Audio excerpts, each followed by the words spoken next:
Okay, welcome back, guys. All right, and girls, y'all. I don't know what's the gender inclusive term I should say. I think it's welcome back, y'all, which is weird because I don't have a drawl, but that's what it sounds like. Anyways, welcome back. So this is the second part of the review. On this one, I'm only going over a couple things. Really, I'm going to go over negative exponents and scientific notation. I might do a exponential function where you make the table from it, but I've already done a video and that was last week, so it should be pretty easy. All right, so here we go, negative exponents. So say you have something that looks like this. We got 2 to the negative 3, okay? So with negative exponents, the trick is to think of it as a fraction. I know, everybody hates fractions. But if you want to make this a positive exponent, you then take this, think of it as 2 over 1, and to get rid of the negative, you move this fraction or this number to the other side of the fraction. So if it's at the top, it goes to the bottom. So this would become 1 over 2 to the third. And by moving it from the top to the bottom, that's how you change the sign of the exponent. Okay? That's all there is to it. And then once you've moved it, it's 2 to the third power, which is just 2 times 2 times 2, 4, 8. Okay? So 2 to the negative 3 is equal to 1 over 8. That's a negative exponents. Again, it's pretty easy, but you can get some weird stuff with them, and so I just want to go over it a little bit. It's a review after all. Okay, so let's do another basic negative exponent one. Say we got x to the negative 6.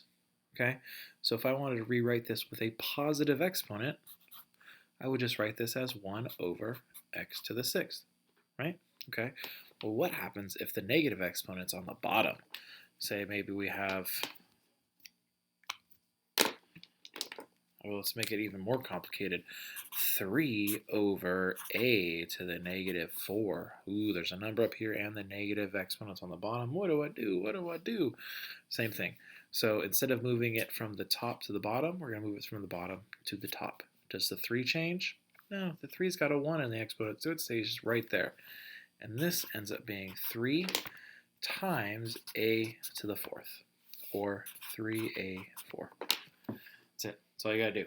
Okay, now where this gets a little tricky and where I'm a little more flexible than like some things, luckily you guys have me and not a computer program like some of my other classes. So say we're dividing. Okay, remember, say we have x to the third over x to the 5th. Okay, so on this guy, we would write this as x over 1, 2, 3, 4, 5, right? And then I'll cancel out all my x's. So I end up crossing, crossing, crossing, crossing, crossing, crossing, and I end up with 2 left. Okay, so I could write this 2 ways. If I'm using this method, I might write it as 1 over x squared. Totally fine. That is a totally valuable or valid answer, and I would accept that on a homework problem if I saw this. If this was what you put, the question was, and you put this, you're good. You did it correctly. Okay? Or maybe you look at this problem over here and think of it differently, and then say, well, with division, I just subtract the exponents. Okay, so I'm going to say 3 minus 5. What's 3 minus 5? Well, that would be x to the negative 2. This is also a valid answer for this. These two things are exactly the same. They are both correct answers. All right, so that's just something to watch out for with negative exponents. Sometimes you'll get that. All right, sometimes you'll get x to the third, or you'll get something to the negative exponent. It's the same thing as that if you were to write it differently. I'll take both of those as correct answers. So like the answer key in the back of the book might give you a different thing. Is there an answer key in the back of this book? I have no idea, but whatever. These are the same things, okay? Negative exponents, done. On to scientific notation. Really easy. Scientific notation.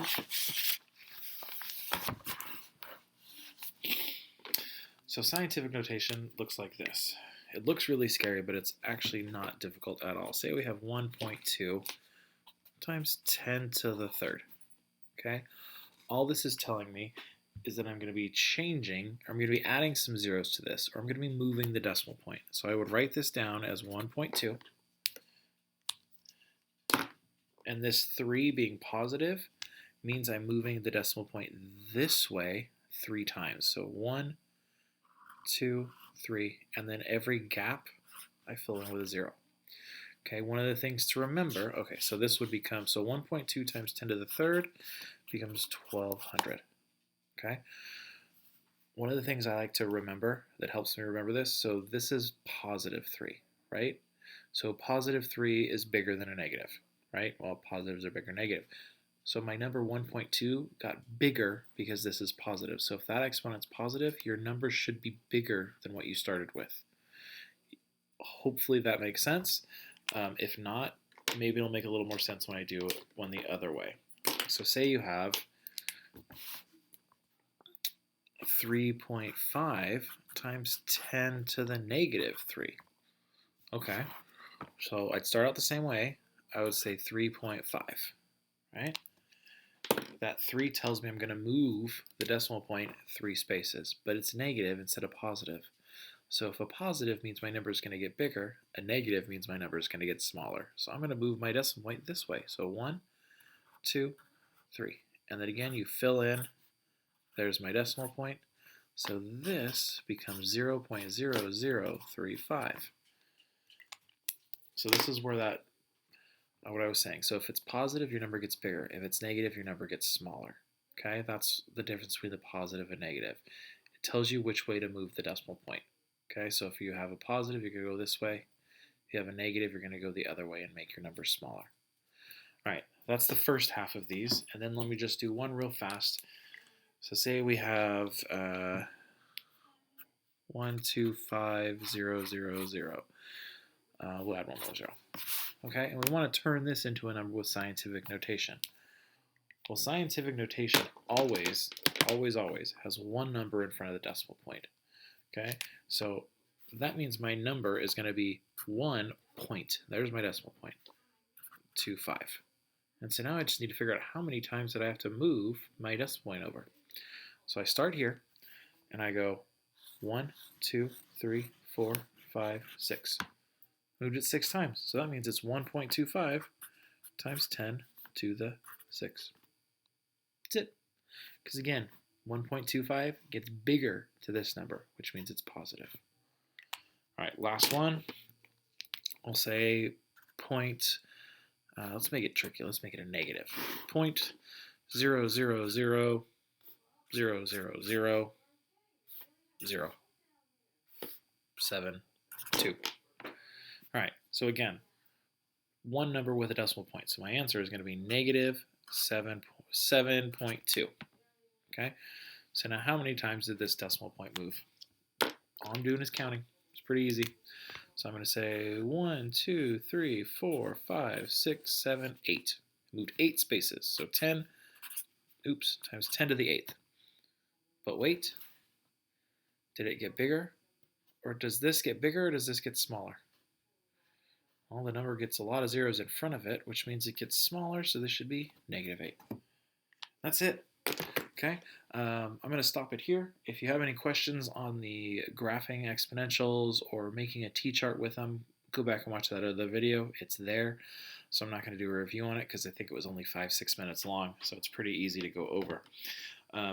Just another quick note, if you're watching these videos and finding them helpful, let me know because it does take some time, and also find them on YouTube because these videos are going up like a week early, and so I'll probably be posting them early often, so if you're getting ahead on stuff, you'll see them, but I'm not going to post it on Google Classroom till what I said on the agendas. So this video won't go up till Wednesday of week 12, but it's actually Thursday of week 11 right now, so anyways, if you want to get ahead, they're here, but you won't know unless you watch on YouTube versus Google Classroom. So that's it.